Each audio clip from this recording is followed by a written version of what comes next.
All right, here we go. We are back on the Pure Athlete Podcast, the podcast where we're going to deep dive continually. I'm just going to beat this home every intro. We are always going to deep dive into conversations with people and resources and guests that are always going to link back the conversation of mental, physical, and relationships. Yeah. So we can really start to bridge the gap. People know who to trust, where to go, what some options are. So today, as we get started, we have an awesome guest with us today. I will let her introduce herself here in just a second, but a lot of ties here. She is in the Missouri area, but very much could be nationally aware. So super excited to introduce Lexi. Thank you for coming on.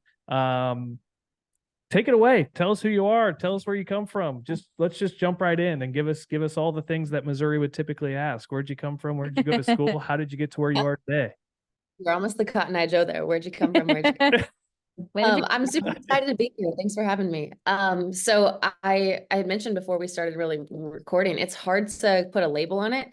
I always start saying I'm a former dental hygienist, and that's kind of how it started. I was always an athlete growing up, so super active throughout my entire life. And then that kind of shifted in college, and it was just more of, I went into like a party scene, let off the sports and all of that a little bit.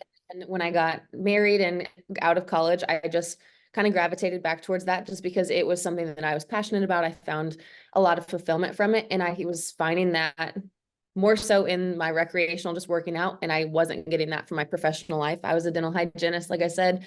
And then when COVID hit, it actually shut my gym down. My gym never opened back up. I was from, pretty small town, so it didn't survive the pandemic. And I, like most every other person in the world at that time, was kind of thrust into a really weird position of just navigating that and working out from home. And I kind of noticed at the time I had like 3,000 followers on Instagram probably. So nothing extraordinary by any means, but I mean, for me, it was a sizable following. And I just started posting dumbbell only workouts. It was like a janky Facebook marketplace equipment.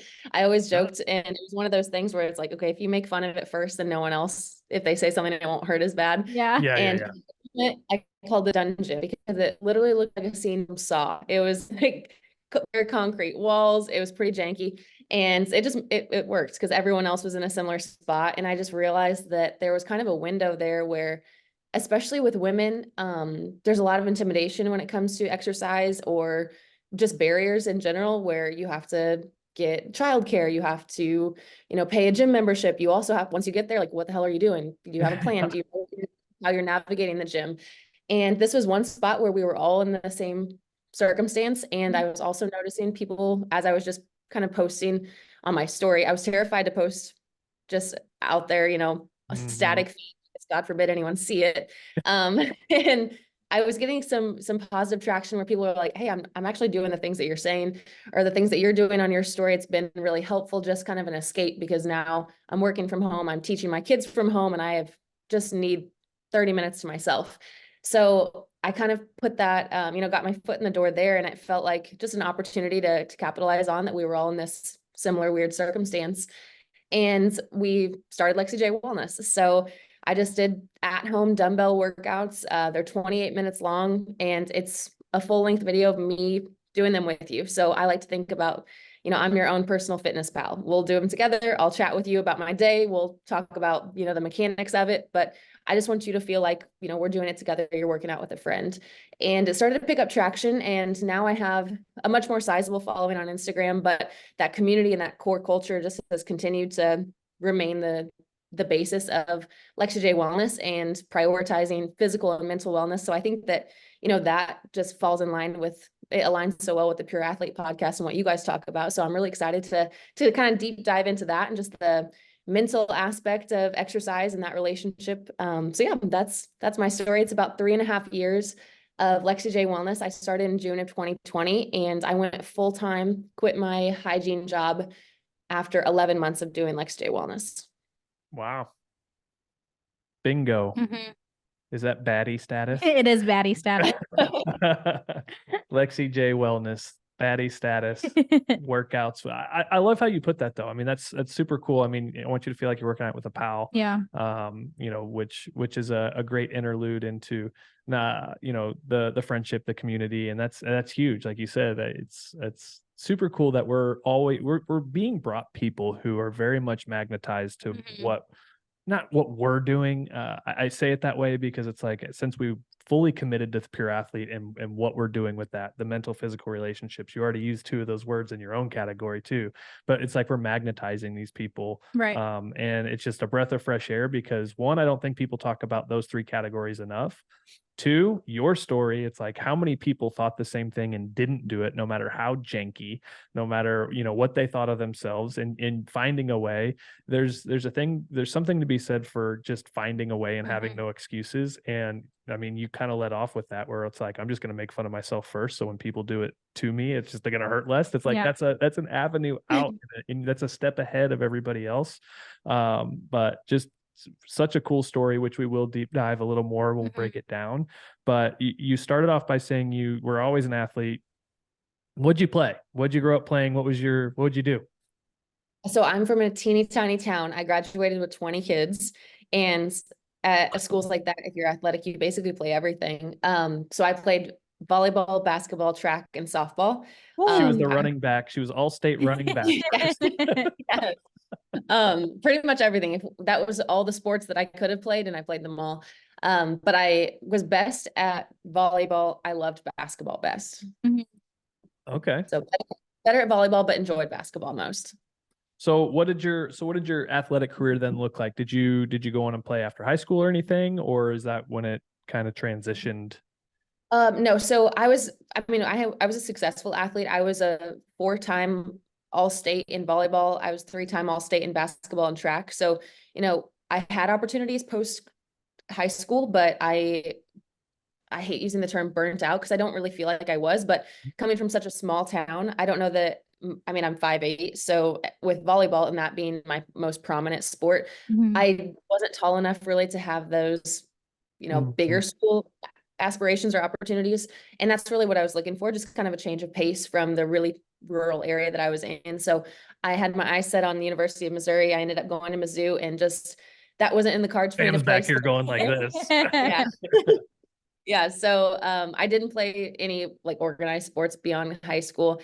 And it was a disappointing transition for, you know, my family and myself a little bit, just because it was a weird navigation going from such a structured sports life your entire, you know, first 18 years of your life. And then you're kind of on your own to navigate your own fitness, which was a wild transition. But yeah, that was the end of my organized sports career.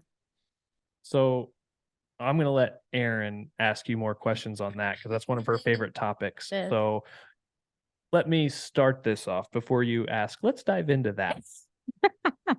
So as a student athlete, especially in a small town, so I'm from Cuba, Missouri. I graduated with 86. I didn't know many people graduated with less people than I did. Yeah. So, but even as a student athlete and being as credential and decorated as you were, which is awesome. What were some of the struggles looking back now? If you could go back to your freshman, sophomore self in high school, what are some of the things you noticed that you wish you would have had more of, more conversations about, more resources of? What were some of the road bumps? And if they weren't road bumps, what were some of the resources you wish you would have had? I think so. And I was being one of the more successful athletes in the school. I feel like I got more resources than a lot, but now from a hindsight perspective, just thinking about total wellness, I feel like maybe this is not how high schools are, middle schools are now, but at that time I felt like the sports education, physical fitness education, and all of that was more tailored towards, if you're an athlete, then this is kind of you. If you're not an athlete, or you're not athletic, or you self-diagnose yourself as uncoordinated, then you're kind of just there to get the check mark on your grade or get the prerequisite to graduate. And it's kind of like a muddled thing, where now that I work with so many women and they come to me and they're like, well, I haven't exercised since high school when I had to. And it was because I had a really bad interaction with a coach or, you know, a health teacher or something like that. And I'm like, dang, there's just so much of a gap and opportunity missed, I think, at that level, where you're leaving that that education and that kind of window open where you can educate and be like, you know, playing volleyball, basketball, track, or softball is not the only way that you can be healthy and fuel your body the best and give it the best foot or, you know, step forward in order to have a healthy and sustainable lifestyle. And I just felt like that was kind of like you were either an athlete or you were there to get a grade in order to graduate. Yeah. And I just wish that at that time, like I said, I mean, I felt like I had the resources, but seeing that kind of play out over the span of decades of all the women that I work with now, I feel like that kind of doing a service to people that necessarily most coordinated or athletic, but they still had decades or they still have decades to live a healthy, sustainable life. Mm-hmm. And that should be prioritized a little bit more early on, I think. Mm-hmm. Yeah, absolutely. Which then go ahead. That kind of segues right into your. Yeah. So we always kind of allude to talking about like life after being an athlete. And I don't really feel like it gets talked about a lot. So kind of take us back, like you're a freshman at Mizzou, you're done being an athlete, like take us back. Yeah, what was that like? You said it right off the bat. Yeah. Before you segued into that, you said some pretty strong words, which I love that you brought up right away because it is an attack point for us. It was very disappointing for yourself and your family that was coming to an end. So yeah, let's go ahead. Let's get into that part. Life after sport. Yeah, it was disappointing just because I felt like, you know, for so long that was the kind of the center of your universe. And it was a huge pride point for me also. So then it kind of like you lose a part of your identity also because so much of it is tied to being an athlete and the accolades that come with it and the camaraderie and a team and the organizations that when you're removed from that and you're no longer like, you have to close the yearbook or else you're that creepy like post grad that's hanging around. So it was like, you have to find a new identity. And it also not to mention just the fact that you've never navigated it on your own independently and you've never had that autonomy to now you're programming for yourself and now you're in charge of getting your ass to the gym. No one else is going to make you. You don't have a set schedule or practice, and learning that discipline and just deciding to or choosing that discipline. It's not something that I did originally. So I went through a phase where I was like, I'm going to have the most college experience. We're going to party. We're going to spin. We're going to, you know, eat like a garbage disposal. And Taco Bell at 2 a.m. Wendy's was my Yep. thing. I kept Wendy's in business. It's weird. And then when I started getting back to it, it was kind of nice because then I was like, okay, well, I'm doing this because I want to. And it's not necessarily just an ends to a means or a means to an end. So just reestablishing the passion and love for exercise and how it makes you feel and all of those things. It took a little bit longer than I had hoped. And now, I mean, that's relative to everyone, but it was just a weird transition. I hear that so often that people don't know how to transition. I feel like you hear, I mean, kind of draw a very drastic parallel to people like getting out of the military. They have to like you know, learn how to acclimate to regular life. You have to understand how to keep those same principles in your routine while also choosing to do them when no one's forcing you. Yeah. Yeah. Sums it right up.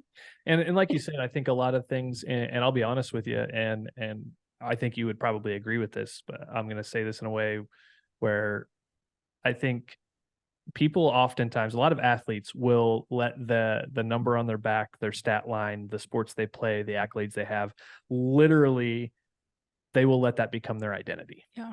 Which that is probably the one thing. If somebody said, okay, take the pure athlete, you can own it, do whatever you want. If you could teach on one thing, if you could help student athletes with one thing, what would it be? And it would be the identity. Like you are not the results of your outcome. Like you are not the results of your stat line. That doesn't really define you. That is not who you are. That gives you no more value or less value to anybody that you're going to have in the future. So it's funny that you said, you know, that was my identity, because I feel like too, and it's like, just imagine if we didn't think that. Because I went through it too. I mean, we've all gone through it, life after sport, which is why we want to talk about it. But let me ask you this. Imagine that you didn't let that become your identity. How much easier would it have been to just, because there's also a thing, did I get recruited? Did I not get recruited? What am I making this decision truly for? Do I have a shot or do I think I not have a shot? It's like, I feel like if we could release that from our identity and make a true decision based without emotion, I think it becomes easier Yeah. to transition that conversation. What do you think? I would certainly agree. Yeah. And you had mentioned just like kind of detaching that emotion, because there is so much emotion and the ties that you have with all of those different experiences that come with it. It's kind of like, just the conclusion of that chapter of your life, which it's already a very emotional transition moving on. So yeah, I certainly think so. And it's so hard, especially at such a transformative and a heightened emotional age. I mean, being an 18-year-old girl is not Oh gosh. not for the weak. No. Yeah, y'all are difficult at that age. Hey. I'm just kidding. Cammy will do it once. Yeah, I got a daughter that's 2.5, so whew.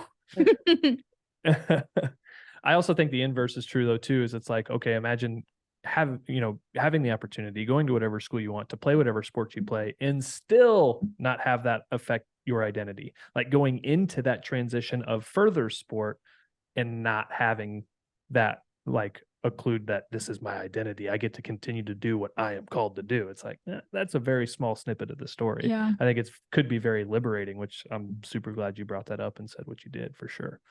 Yeah. I know that you kind of address, like, you do a lot of mental health stuff like within Lexi J Wellness, but I feel like it's also very overlooked. The mental aspect of exercise, of health, of sport. We talk about it a lot, obviously. It's a pillar. But how do you address that, like mental wellness in your training? Yeah, so this was it was something when I first started Lexi J Wellness, it took me so long to decide on the name alone. Yeah. Because I didn't want it to be like Lexi J Get Fit, or, like Lexi J Shred, whatever those things are, because especially at that point, it was the feedback I was getting was from women saying, like, this is the 30 minutes that I feel normal again, where because we were in the midst of the pandemic, so they were homeschooling for the first time. They were learning how to work remotely. They were never leaving the confines of their own home. And it weighed on so many people mentally. So that was like, this needs to be a pillar here. This needs to be something that is at the forefront. And everyone comes in and knows that. So I think that and Sam on your team can definitely attest to this, because she does the workouts, but she listens to me talk the whole time. And I mentioned, like, I'm going to show up, and I'm like, more often than not, if I'm not feeling at it, or if I, had a rough day or something like that, I will absolutely let you know. But without fail, I'll say 20 minutes later, I guarantee I'm going to feel better than I do right now. And we just talked about, like, it's movement is medicine, and understanding that, those emotions are so temporary and they don't have to paralyze you, that if you can kind of detach, like we had talked about that earlier, detach from those emotions and still make one good decision at a time, 20 minutes later, 30 minutes later, whatever, just doing something, you're going to feel better. I have literally never regretted a workout. It's helped me tremendously. I always say, even if exercise didn't do a thing for me physically, I would still be the biggest advocate advocate of it, because it has helped me so tremendously mentally. Yeah, absolutely. I mean, it's definitely a breath of fresh air. I've, being on the athlete side too, it's been about the past 12 months or so that I've stuck to being super consistent. And you're so right. I've never regretted a workout. And on those days where it is tough, it is a struggle. You have the hard days and you're like, man, it's so easy to lay down. And that's exactly why you go. Like, that's exactly why, especially having having a family, having a spouse, it's like, nobody deserves the leftovers. Leave the leftovers on the floor at the gym and go back liberated, worked out, you feel accomplished, endorphin rush, the whole nine, and get after it. But I just love the community, and it could have been Lexi J's janky dumbbell workouts. We could rebrand. It's not too late. Yeah, we can do it. You should come out with your own dumbbell brand. Yeah. Janky Dumbbells by Lexi J. I like that. Hey, cut that out. Don't let anybody get any ideas. Well, that's super cool. So I'm going to jump into, I want to know more about the partnership that you have, if we can talk about that a little bit. I want to know, how did you get into the partnership? I'll let you talk more about the partnership. But how did that happen? Was that as a result for this? Is that something you sought out? Did they seek out you? How did that come about? The partnership with Phorm. Yep. Okay. Yes. So this was actually a really cool thing. So I'm assuming your listeners are mostly based around the St. Louis area, so you're probably well aware of Phorm. Yeah, for now. But they're going to be global, so they're going to lots of years. Thanks to Lexi So J's janky dumbbells and Wellness Incorporated. TM. So I was first introduced to Phorm's protein in 2018. And so that was 2 years prior to me starting Lexi J Wellness. And they have an ambassador program, and I had applied multiple times. So I applied once and I got rejected. And I'm like, okay, well, we'll try again. And I applied again and I got rejected. And then I applied a third time and I got rejected. And I was like, well, shoot. And at this time I'm like, I am looking up to, the Claire Thomas, the Hannah Jones, these athletes. And I'm like, well, I guess if you're not Claire Thomas and Hannah Jones, like, you can't be an athlete. So I'm just going to work really hard, just like they do. And eventually it'll work out. And I remember, 2 years had passed and I had been declined 3 times over the span of those 2 years. And I started Lexi J Wellness. And it was like right around that time when I got declined the 3rd time, and I was starting LJW, and I was talking to my husband about it. And he was like, well, it just wasn't meant to be right now, but they're going to wait, or just wait, down the road, they're going to wish that they had worked with you. And I laughed about that. I'm like, okay, yeah, right. This is something I'm recording in my basement I'm propping up a whiteboard with another dumbbell. And so I did Lexi J Wellness for about a year, and I had I do an anniversary event, which now we do a lot more frequent in-person events, which is my favorite thing ever. So I did my first year anniversary event. I rented out, a barn space, like a barn wedding. So Missouri. So a wedding venue that they just cleared out so we could do a workout in this barn. And at that point I had 750 people subscribed doing the workouts. And I think like 150 people came to this event. And because I couldn't be an ambassador, I reached out to someone that I knew sold Phorm out of their gym. And I was like, it would be really cool if you just set up a tent, because I use Phorm. I talk about it a lot. So if you could just set up a table so they could try it in person, that'd be awesome. And she came, and she had requested like someone from HQ come out and help her out. So at this first anniversary event, someone from HQ was there helping, sample for them. And he had reached out, and we talked afterward. He's like, have you ever thought about working with us? I was like, well, as a matter of fact, 3 different times. I would love to. I've tried, but it, can't get through the door. And he's like, well, I mean, like, we'll set up a call. So after that, I had a call with them, and I became a Legionnaire, which was awesome. That's their like entry-level ambassadorship, and had really great relationships there. And then after that was like right before Summer Smash. Summer Smash is Phorm's gigantic like party in the summer, their customer appreciation party. And I couldn't get tickets to it. They sell out in like 15 seconds. Oh gosh. It's crazy. So I remember I was prepping chicken, like prepping my lunch in the kitchen, when I was looking through everyone's Instagrams, like so jealous that everyone's at Summer Smash. And I wrote on a piece of paper, like, next Summer Smash, I will be there and I will be a sponsored trainer. Signed it, dated it, took a picture of it, like with my chicken prep in the background. Hell yeah. And take note. So yeah, so next Summer Smash rolled around, and at that point I had become a sponsored trainer. So you basically, in order to earn the sponsored trainer spot, you have to just prove that you can help people get results. And luckily I have some very hardworking ladies that have helped me earn that spot. So Great Summer job, Smash, the first one.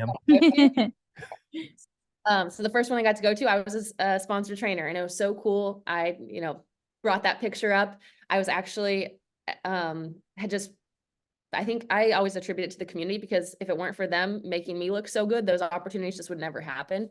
So at that Summer Smash, actually, I got to be like a model for the clothing that was coming out that one. So not only was my first Summer Smash, but I also got to be a big part of it. There was like posters with me on it, and it was so cool. So to have that picture the year prior saying I was going to be there as a sponsored trainer was really special. So the next year, I guess it would be last year now. I just continued building those relationships, just more so focusing on the community of Lexi J Wellness. And then I'd been a loyal fan of Phorm, so it was a pretty natural promotion. Like, they know that I've been using it myself. I wouldn't promote anything. I don't have a lot of brand deals or anything like that. So they know what I say is legitimate. I always tell them I'm not going to feed them bullshit, because I just appreciate that trust and that faith that they have in me. So our community continued getting together. We had really big events. And like I said, now we do them pretty frequently, especially through the warmer months. So spring to usually about September, we have at least one every month, and we get sometimes 200, 250 people showing up, which is awesome. And they First Phorm really noticed that. So this last Summer Smash in June, I didn't think anything was super crazy. I became an athlete in this past year, and it was kind of like a subtle thing. It wasn't a big to do or anything, but at Summer Smash of 2023, they had, Sal Frisella was talking up on stage, and he was like, we actually have one more, one more surprise. And we're all standing there, and I had no idea. And he was like, we're going to announce for the first time ever the Athlete of the Year at Summer Smash. And I was like, oh, that's so cool. Wow. And he was like, if he's talking about this, and as he's talking, he was like, this person, has get-togethers throughout the year. People fly in, they come from all over. I actually had a woman drive 26 hours to come for our last anniversary event. But he just referenced these things, and as he's saying it, I'm like blacking out. I'm like, there's no way that was and then they unrolled this gigantic poster the size of the building, like a massive poster of me, like photoshopped as Wonder Woman. So I was the Athlete of the Year this past year, which was surreal. Congratulations. Thank you. That is super cool. Yeah, that's really cool. Like I said before, it's just amazing who the people walking into, what your circle starts to look like when you're intentional and you figure out. I mean, it's same in your space. Like that's amazing for me to hear and to know. I mean, that's a big deal. Yeah. It's like, she's a big deal. Like this guest we make and ask, we have relationships that puts this person in our circle. I mean, to be First Phorm's Athlete of the Year, congratulations to you. I can already tell just your being, and you're so well spoken, and your nature about you, even through a screen. I'm a pretty gutty person. Yeah. My guard's pretty high, but it comes down quick. But how you speak, how you carry yourself, you can tell your eyes lighting up, still talking about your community, and very, very grateful for that. That's the people. That's what the Pure Athlete's all about, because your story is everybody's story. Like in the same, whether it's money, fame, clout, whatever it is, it's like most billionaires didn't come from money. Most ambassadors and Athlete of the Years, didn't start, they weren't born with six packs, a bunch of driven determination, and perfect dumbbells in space to do their workouts where they wanted to do them ideally. Much like your podcast, it's like we just kind of did it and run through it. It's like at the end of the day, you just have to do it, whatever it is. Like, just commit to it, do it. But your nature for doing it for the service of people is why you're as successful as you are. And I hope everybody hears that, because not a whole lot of the times have you heard yet on this podcast, and I want people to note this, is it wasn't like, I wanted to do this, I wanted to do this, I wanted to do that. It was more, I wanted to provide this for other people. You didn't set foot out to be the ambassador or the Athlete Ambassador of the Year for First Phorm. You didn't really set out, I want to have 1,000 clients that do the. You did it for the sake of community and literally raw, honest things that you were doing yourself. And I can appreciate that. We all here can appreciate that. And I think if more people of the world, in society, in just the athletic realm in general, if they focused on playing for the teammates instead of playing for themselves and had the drive and determination to serve other people better, they would have the same success that you have. I love it. That is incredibly flattering. Thank you. That was, I don't take compliments well, so I'm sitting over here. But I really do appreciate that. The community is invaluable. And I feel like I would be remiss if I didn't mention this, because if you've seen me on Instagram, or Sam has talked about a domino effect, I'm very, very passionate about that. And I think that it's important that starting out, I guess I kind of forgot to mention it just from the early stages of Lexi J Wellness, or what that really meant, and why I'm so passionate about like just one person at a time. So just previous to Lexi J Wellness beginning, my dad, and to give a little backstory, my dad had been overweight my entire life, just like over 100 pounds overweight. He had 4 heart attacks from when I was, probably 12 to 22 or something like that. And just, I adore my dad, look up to him so much. And seeing him in the hospital bed after each one of those, it's the most helpless feeling, seeing like the toughest, strongest guy, just completely helpless and just in such a vulnerable state. And being the athlete that I was, and just that being a huge part of my life, and just in general, you want the best for your parents. You want the people that you care about and you love to take care of themselves, and to selfishly, I just wanted him around forever. Yeah. And that was a continual conversation that we had, and it just never went anywhere. He was always just kind of bowled up about it. And then if I talked about it to him, I would just get so emotional, and I could never get through the conversation like without crying. Or I'm someone that I'm like, if I'm really angry or I'm really just like passionate about something, I'm going to start crying. Me So too. I could never, yes, I could never get through that conversation. And I felt like if I started crying, then it just kind of weakened my argument or my stance. So it was so frustrating for me, but it wasn't changing. Nothing was changing. And I know who survives 4 heart attacks. Like, one of these times it's going to happen. And I just felt like it was the inevitable. So it was my last year when I was at Mizzou, but I was home for Thanksgiving break, and he had recently had, another health issue. And I was like, okay, I'm going to write him a letter, and I'm just going to leave it on his nightstand, and I'm going to go back to school. So then I can just get out everything that I want to say. I'm not going to get emotional. I can just tell him what I feel. And then, he can do whatever he wants with that, but at least I'll have said what I needed to say. So in this letter I wrote, and I'm like, I selfishly, again, I want you to walk me down the aisle. I want you to meet my kids. I want to see another World Series with you. These are just super important to me. And I was like, you show up for us, but like, you have to start showing up for you. You can't do this again, because enough is enough. And he called me like when I was on my way back to school. We'd seen the note and we talked about it. I broke down. And it didn't happen in a linear fashion, because it never does. The Rocky cut scene makes it look so seamless, but it's a long, roller coaster ride. But he ended up making a lifestyle change. He lost 120 pounds. Nice. When he lost 100 pounds, he gave that letter back to me. And if you're listening to this and you're interested, I have it pinned to the top of my Instagram. I read the letter and just talked about that. So in that happening, throughout that entire process, I saw him get a promotion at work. I saw his relationship with my mom just thrive. They were empty nesters for the first time in their life. And we were like, what are they going to do alone? And they thrived. Their relationship is better than ever. I saw him, play basketball with my nieces and nephew in the driveway. And I was like, that's something that just didn't happen when I was around, because he couldn't keep up. He couldn't, do that physically. And just his confidence and his self-worth completely transformed. And just seeing that in him, I was like, this is a domino effect, because my nieces and nephews are never going to remember him being out of shape or being too tired to play with them. I have so quickly forgotten that version of him that was just lethargic and would laugh if I asked him to go on a walk and things like that. And I'm like, I feel affected just by him doing that. So if I can make one other person help change their life, then I know for a fact they've got kids and they've got a spouse and they have coworkers. They're going to be impacted by that as well. And it's not going to stop there. So I kind of got on this tangent, and it was from a book. It's called The One Thing by Gary Keller. And he talks about domino effects. And that's where it really started. And it kind of just was a culmination at that same time. And then the pandemic hit, and I was like, I could help one person, and then their whole family might be impacted, and we'll just do that one person at a time.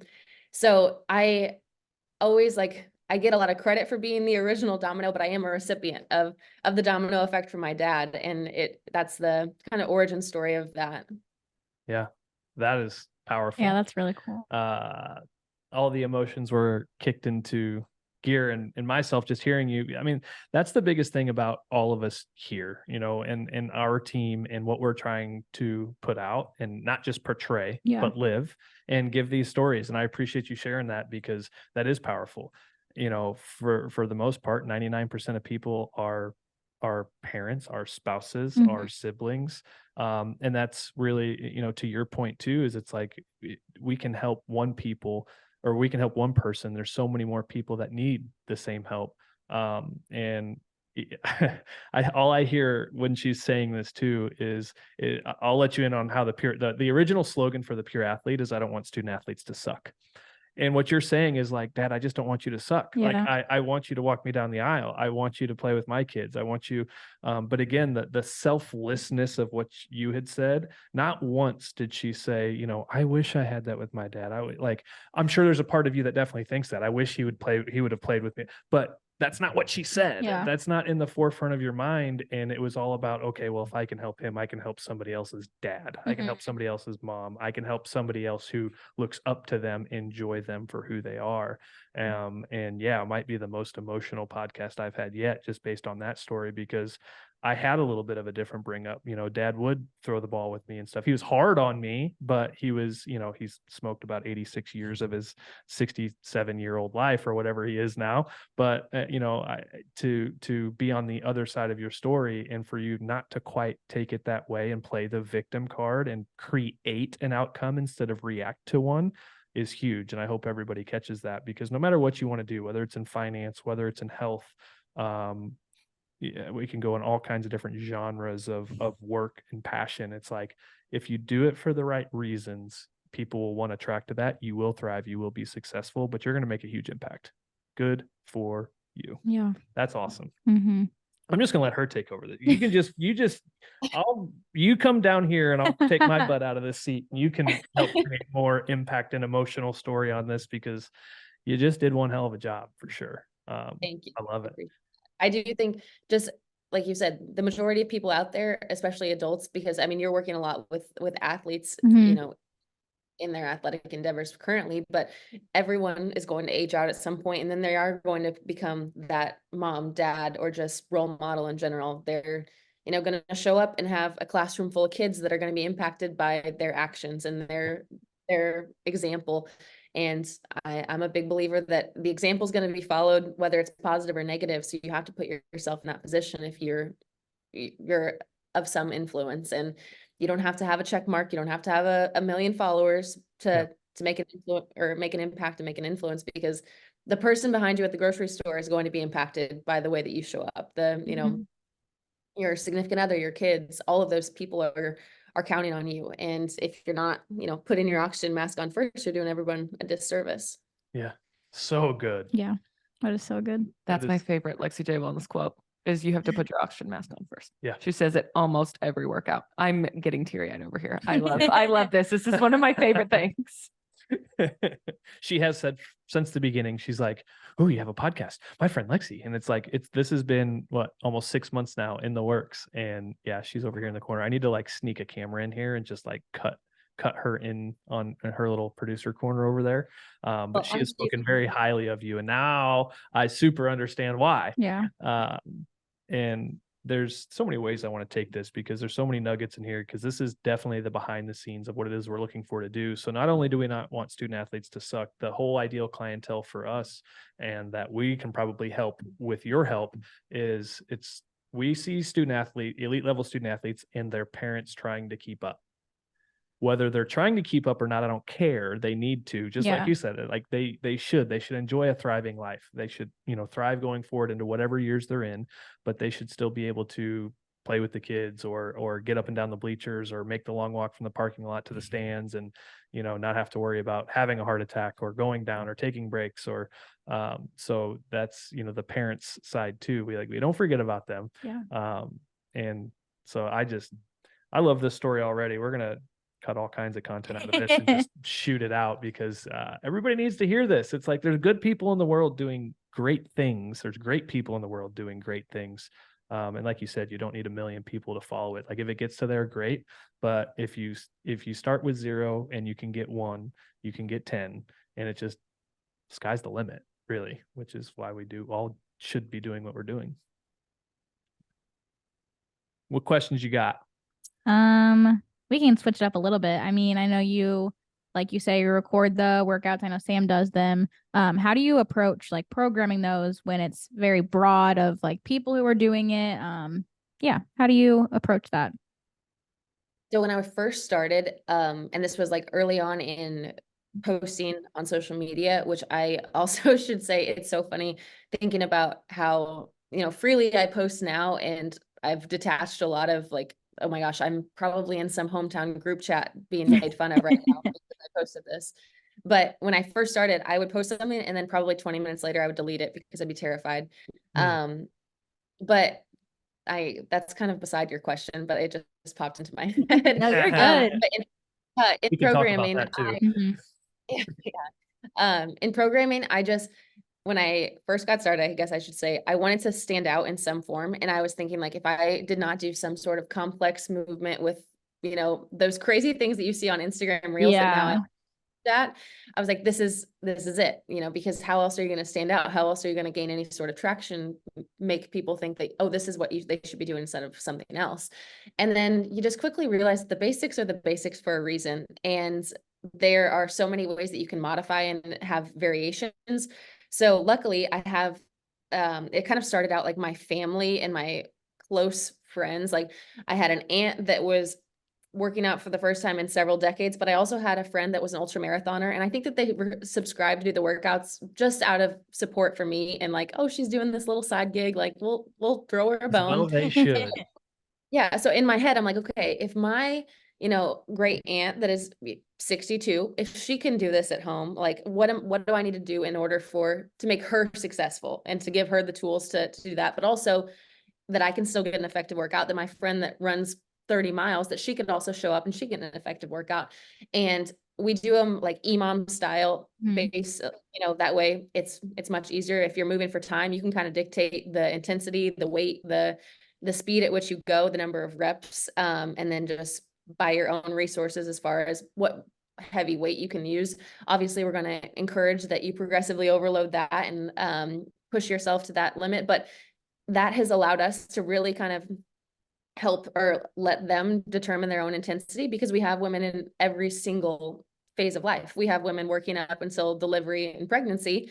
And then we have ones that are extremely active and they want something more challenging, but being able for you to determine your own intensity while having that sense of community and that collective suffering. We always talk about like there's something oddly knowing that you're not the only one doing something that kind of sucks right now.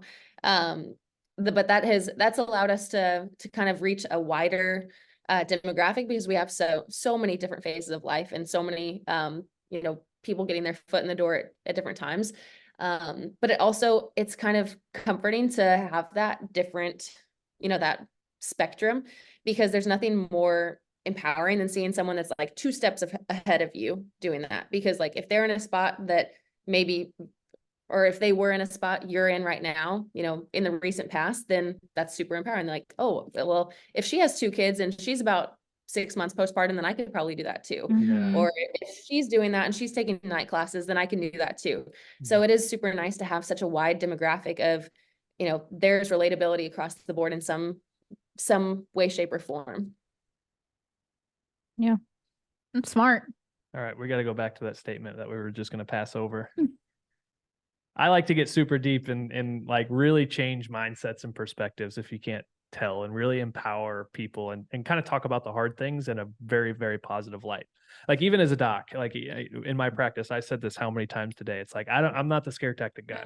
Oh, you got a reverse cervical curve and you're going to need no. We don't play that game. Here's your story. What chapter do you want to write next? You have the pen. I can help author, I can co-author, I can edit, I can help you with this, but you're holding a pen. So, but there's a lot of things with what you said. It's like, I thought the same thing too, coming from a small town. And one of the things that you said, and I'm going to let you speak on why you would take the post down, is sometimes we get so worried about what people think of us.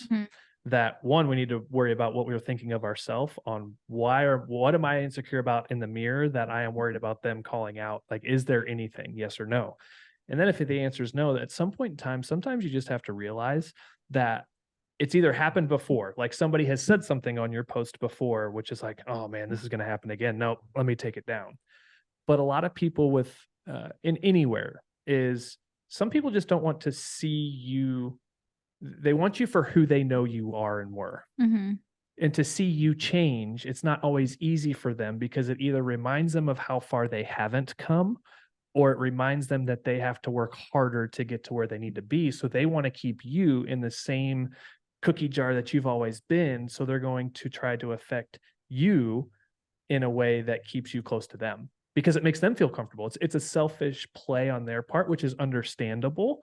But then we let it affect us. And at the same time too, sometimes you'd be very, very surprised. And I had a wow moment with this. You'd be very surprised how many people aren't thinking about you from who you think would be thinking about you. Then it's like, whoa, this is bigger than me. or, or I got to check my ego here a little bit. It could be a couple different things.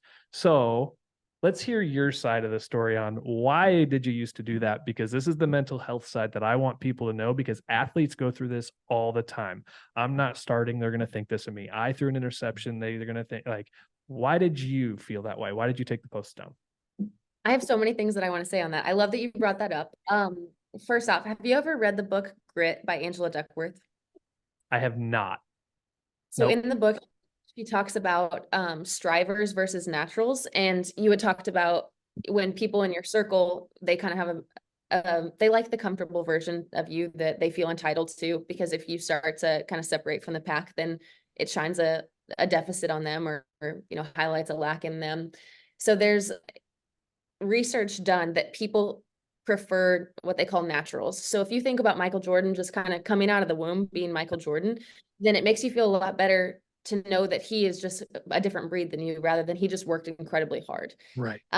So they put it in terms of like intellect and business owners and stuff. So if you think of someone like a striver, and that's just someone that is gritty, that works hard, that hustles, that person typically gets, poor, I don't know, they're not seen as, or they're not heavily favored in the eyes of the public, because they started in the same spot as you. And if if someone from your hometown and your high school and your grade level, whatever, if they are doing these crazy successful things that you wish you could do, but you're not, then it's like, oh, well, I could have done that too. And it just makes me feel bad. But if they were a natural, then it's just way different. So that made me think of that, because people prefer naturals to strivers. They don't want to be seen as the one that just didn't work hard enough to earn that. They want to be seen as someone that just lost the genetic lottery. It's so much easier. I know exactly what you're saying, because for people, like the Jordan, like the Kobe Bryant, there's people that talk about that. And then you have somebody like Tom Brady's a perfect example of this. Like he was drafted like in the 9th round. Yeah. And he was a striver, and then he ended up in all the right situations. Like, oh yeah, but he ended up with the Patriots, was one of the best coaches ever. It's like, no, but you don't realize the relationships he went through. So, but he was a striver. But it's so much easier to be like, well, when you got it, you got it, because that too doesn't require work in a mentality aspect. It's like, man, I wonder what he had to go through. No, they were so great that it must have just been easy for them. And you're okay with thinking that way. Because if you think any other way, it's going to change your perspective of how you could have been when you realized that Michael Jordan was cut his freshman year of high school and had to overcome it. When he went to UNC, Roy Williams said, oh, I thought you wanted to start. He's like, yeah, well, I'm going to work out with all these guys. He's like, you need to work out more. And he did start at UNC. Kobe Bryant lived in Italy with his dad. And, he was always practicing with people who were better than him. It's like, it was earned and learned. Raw talent can be given, but ability is grown. Like, you can have all the talent in the world, but if you don't have the ability to showcase it, if you don't learn your craft, if you don't work hard, if you don't strive all the time, you can have all the talent in the world. You're never going to be able to execute it. Right. So you saying that is so true. And it's very much easy to think things are easy and point out those people, because it's easy. It makes you feel better. Oh, that was easy. I figured out his game. He's just that good. Yeah, it lets you off the hook, and it allows you to be in that victim mentality that just, feels comfortable and doesn't hold you accountable to those aspirations that you feel like you've maybe identified you haven't been working hard enough.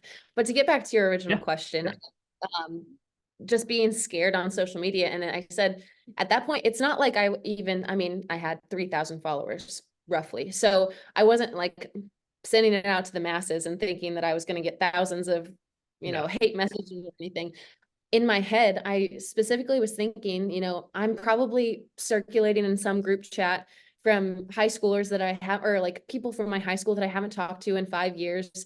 And that thought, it's comical to think about now, but the thought of being laughed at or mocked or be seen as cringy by people that I certainly wouldn't seek advice or guidance from, that like plagued me. So I would put it up, and then I was like, someone's probably going to see it, delete it. And knowing that the whole purpose of putting it up is to be seen in the first place. And for some reason, I just continued to think about, well, so-and-so, and in my head, it was never faceless people. It was people that I would have known in past lives, you know, just previously, that again, I would never seek advice or guidance from. And it was just that insecurity of the fear of being mocked. And eventually I just had to get to that point where, yeah, they aren't people that I would necessarily seek guidance from. They're not someone that I would look to for advice, and they're not in a position that I want to be in. So why am I holding their opinion in such high regard? And well, yeah, you should respect everyone's opinion, but you also need to detach that their opinion of you is really none of your business, and you're not going to be able to influence it. Most people have their mind made up. Yeah, 100%. I'll let Sam talk to you afterwards on our inside joke of this is where you would insert como se dice. So I'll let Sam, you can conversate with Sam. That's one I'll leave off the air, a little pure athlete inside joke. But the thing too is, if, again, my perspective, I don't know how much time we have, Sam, but we could go on this all day long. But what I want people to know too, and maybe yourself, I'm not trying to change your perspective at all, but it's like I have come from that a little bit too.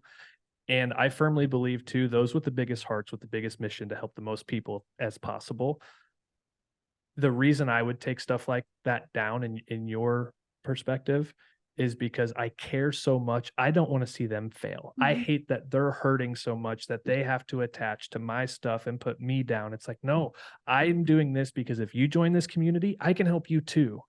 You just have to allow it. But I want to help you so much. I don't want you to feel bad. Like, it's like, you know what? I don't want you to see how good I'm doing, because if I can get to you first behind the scenes and bring you up so you understand, then we can go farther, faster together.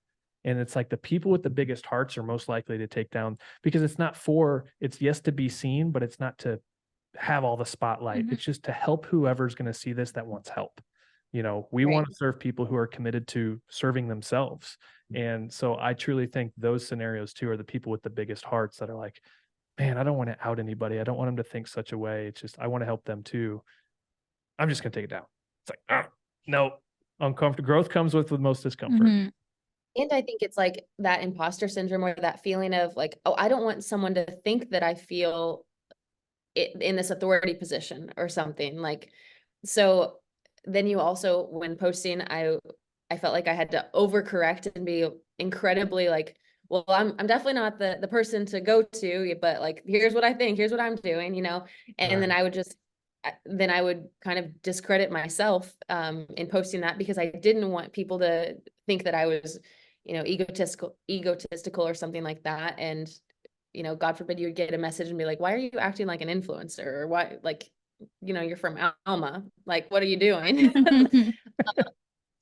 But yeah, it's social media game, and we could talk about that for hours. It is, it plays a huge part in your mental health, and just, there's so many psychological things that go into it and that are impacted by it. So much. Well, if there was of kind of what we talked about or anything off topic as well, if you were going to speak, say we're all going to go speak at some conference somewhere for athletes and parents, what would you want? What would you pour into them? What would you want them to know? What would you want them to know, not worry about, grow in, take advantage of? What would your advice be? I think that the overarching statement would just be that the details matter, the little things matter. And when you have a big goal, and you think about like athletes specifically, and then parents projecting those goals onto their children, and, you know, all the aspirations you have in those, and you're standing on day one, it can feel really overwhelming and daunting. And that pressure on you is just overwhelming, and it causes a lot of mental fatigue. And you're just kind of like floundering. I feel like where do you go if your goal is to win a state championship and you're in summer camp? Like, what are you going to do? But just pay attention to the next right thing. The next right thing you can do is the only thing that you can do. And little by little truly does add up. So I think that just focusing on the task at hand, we always talk about just look at the step ahead, not the whole staircase, because the little things are what's going to produce that outcome that you're wanting. And that is true in every aspect of life, whether you're thinking about sports or your health or your relationship or your finances and your business. Like, just focus on one good decision at a time, whatever's in front of you that you can control. And then if you tackle that, you can focus on the next right thing. And then before you know it, you're going to be able to look back and think about, oh, remember when I was freaking out on how to start? And here we are, standing up the trophy on state championship or whatever the case may be. But I just feel like it's so easy to get overwhelmed by that long-term goal and trying to navigate that, but just focusing on what you can control in the meantime. Yeah. No matter how janky the start, the mission and the outcome is huge. It can always become. Sorry, I'm just going to grill that home. I just love that part of the story. There's certain things I attach to, and it's like, it's probably going to be in the title because everybody's, like I said, everybody's story to some effect. I don't care how much money you have, how much fame, who your family is, whether they were famous or not, doesn't matter. It's like everybody has a little bit of that start somehow, some way in their life. And like you said, working one step at a time and not the whole staircase is very, very important. And super inspiring. I love it. I super appreciate you coming on and sharing the story. If you are ever in town, please do not come down Interstate 70 and not say something. We'd love to show you the space and take you guys out to lunch or dinner and kind of grow in this relationship. Super excited that, I mean, even on this conversation, it's like you talk about somebody like Frisella and what he has started from. What is he from? Like Festus.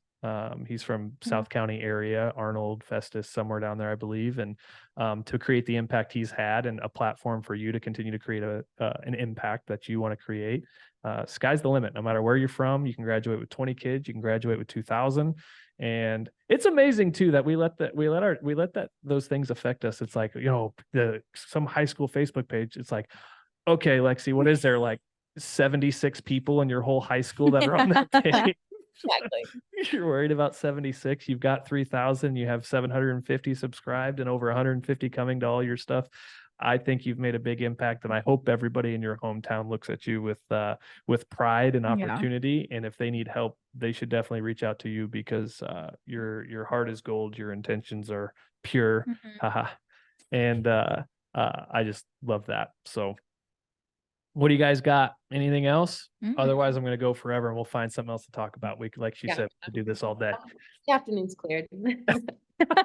She's got a 28-minute workout to get in at like 6, but just got to record it.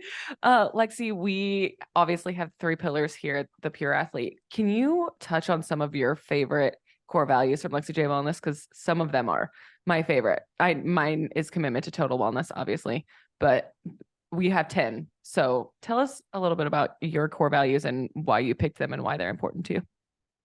Yeah. So the selecting the core values, that honestly, it took a lot more time and just deliberation than I expected. It was a kind of probably a 3-month process, but you had mentioned early on that the one that stands out for you guys is genuine. And we have uncompromising authenticity. So I feel like those are very, very similar. Yeah. And that one really does stand out to me because I feel in 2023, on the verge of 2024, there's just so much, pardon my language, there's so much bullshit out there. And there's so much fraudulence in the fitness community and social media in general, and just being authentic. And I truly believe that's where the core of the community comes from, because I'm going to show up exactly how I am. And I'm going to tell you exactly how I feel. And I feel like, if that vibes with you, that's great. I'm not going to be everyone's cup of tea, but that is something where if you try to appease the masses, then it's an exhausting effort, and it's not going to end well, because eventually enough is enough. So uncompromising authenticity, I do think it's one of my favorite for sure. Grit is another one that's a favorite. I had mentioned the Angela Duckworth book, but grit, and we talked about just working hard and being a striver in general. I think that everyone has a different deck of cards, and everyone is in a circumstance where you can lay out every reason why you don't show up and every excuse why you haven't accomplished what you have. But at the end of the day, like, you're never going to have well, I would have, but, and then fine line print, but you can say what you did accomplish, and then you can brag on, you know, all that you've been through, because we all have those different excuses. There's different, you know, trials and tribulations along the way, but if you're gritty enough, then you're going to be able to tell the story of how you overcame it. And it's just, I'm inspired daily by the women that come into our community, and they have different stories from every single walk of life, and they're, you know, still working. We have one woman, and I'll just like, I mean, shamelessly brag on her. She was actually our 2023 Grit Girl of the Year. So she just embodies grit, and she had breast cancer. And after she was in remission, she was on hormone blockers and then just a number of other medications. And her doctor had basically said, you know, this is, I mean, it's good news, we're in remission, but it's going to be extremely hard for you to lose weight. Just, you know, speaking transparently, he had told her, you know, it's going to be difficult. And putting myself in that position, hearing that prognosis, it would have been so easy to just like, you know what, if the doctor says so, what does he want? And then just, you know, call it quits. I'll spend the rest of my life sitting on the couch because there's no point. And instead she rewrote the script. She's like, I think it's worthwhile to try. I have that, you know, belief in myself. She's down 40 pounds. She looks incredible. She is healthier than ever. She went to her 6-month oncology appointment, and her doctor was like shocked by all of her markers. And it's just, it's so cool. And that's just a belief in herself and the grit that she wasn't going to take that as a sentence. And I think that's so inspiring. It's so cool. That's awesome. Good people do good things. Yeah. Do good things happen. Yep. Lexi, explain to us about the unicorn of the internet and what that means for our listeners, because I am a part of that place, and it is a great place to be. Kind of explain how you embody that culture in our Facebook group. Yes. So the unicorn of the internet is the Lexi J Wellness Facebook group. It's girls only. I'm sorry. But yeah. Dr. Dustina. Oh my God. It's okay. Then I'll just show you. It'll be fine. No. But yeah, we've talked about social media a little bit and just like the negativity that comes with it. And we have kind of defied those odds. The Lexi J Wellness Facebook group is the most positive corner of the internet. I hope the negativity and the trolls never find it. But it's continuing to grow, and that just culture and community has stayed at the forefront. It's so special. And every single day I feel like I get my cup filled by these women just continuing to show up. And it's cool just to see, like I had said, just such a wide demographic of women that kind of have that core belief in themselves, or maybe they don't even have it yet, but just the willingness to try and to show up and to work hard. And it's really neat just to look across the board and see all these faces that are pouring into each other. They've never met each other. They are, you know, offering support and making people feel seen and welcome and valued. And it's incredibly special. And the more I am on social media on other platforms, and the more you know, those platforms grow, or my brand grows, I'm just more and more aware that that's not the common theme on the internet. And it's really, really special just to see how we've continued to embody that, and just that strength and community. That's another one of our core values, and it's remained a pillar for us in the Facebook group. Boom. So how is that a free to join Facebook page? Do they have to be a subscriber of yours? Nope. No? The Facebook group is completely free. We offer a lot of just resources. I go live in there just to chat quite a bit. I'll talk about nonsense sometimes, and then, you know, we'll have education. One of my advisors, I have 3 full-time nutrition advisors. She does education in there, and just lots of resources. People are constantly, you know, posting their wins, which is really fun. And we're always chatting in there. Okay. Well, we will get the link from you, because if I can help feed people in that direction, you said something super important in there. You know, I'm here for anybody. I'm not for everybody. Yeah. Say that constantly. And if people they decide they want to be a part of this, or they want to be a part of your community, especially with now what I know about your community, we are going to support that and promote that. And if I don't expect to get anything from it ever, from clients, people who join, from you, it's just, like I said, the positivity and the perspective of society, and not just the pure athlete and parents and things like that. But the world needs more of this. So if you're okay with it, we'll put a link wherever they can see it, and we'll kind of promote that out for you as well. Is that cool? Appreciate that. Yes. Yeah, absolutely. All right. Anything else? Where do you see Lexi J Wellness heading in 2024? What are some big Lexi J Wellness things that are happening? Well, I am super excited because, like I said, the community events are a big deal for us. We do those a lot.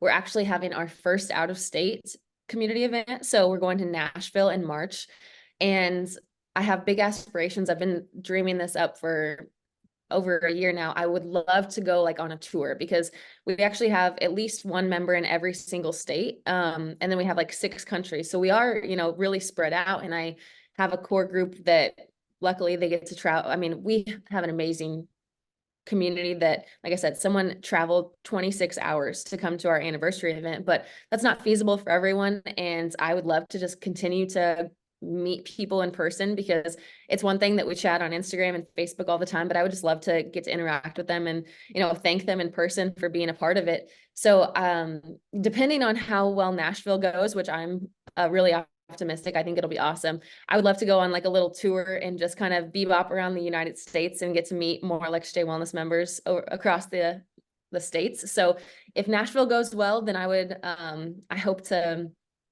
do a couple more out of state events in 2024. When Nashville goes well. Yeah. When Nashville goes well, correct. Thank Super you. awesome. Well, if you go Northeast, I'm going to always promote Pittsburgh. I don't know if you've been to Pittsburgh. Beautiful city. I've never been to Pennsylvania. I haven't really been to that area at all.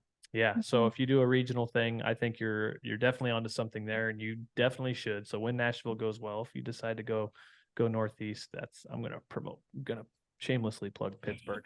My whole family's from there, but it's a great city. It's super cool. So I love that. So keep us in tune on that too. If there's anything that we can ever do for you, I don't know what it would be. Like, fire away. Yes, we're only four hours away from each other ish. I believe you're a little closer to us right at the moment than the KC area, but it's super cool that your national impact and really global impact starting. Your partnership with Phorm is very impactful. Great products there to use and distribute, and it's all hometown for us, but nationally and globally renowned, and you're on the right track as well. Before we go any farther, I am not opposed to a part 2 of this, and I will have you on in 2024 after March, because I want to hear how great Nashville went. But if there's anything you need, you let us know. Any last words? Anybody? No, that was a great one. Lexi? This was so awesome. I appreciate it. I'm excited to chat with you guys and meet you in person. Yeah, I'm pumped. This was great. Get that house built. I want to come down there and hang out on the lake. Yeah, for sure. Last words. The J in Lexi J actually stands for janky. I got her. This is why she's my favorite. I love it. I love it. Brand change. Well, thank you so much, hon. That's it. Make sure you subscribe. Anybody has any questions about Lexi's Janky Wellness? No, I shouldn't say that. Lexi J Wellness. Reach out. We can get you in touch. We'll have all the links and everything. Real quick, socials. Lexi, what are you ats and handles? At Lexi J Wellness everywhere. I'm Lexi Johnson on Facebook, I think. Okay. Yeah, because she's on Instagram all the time too with everybody else, unless she's in her Facebook page, right? So super excited. We will drop all that in there. Thank you again. Hope you guys enjoyed. Stay tuned as we continue the start of 2024. Yeah. See ya.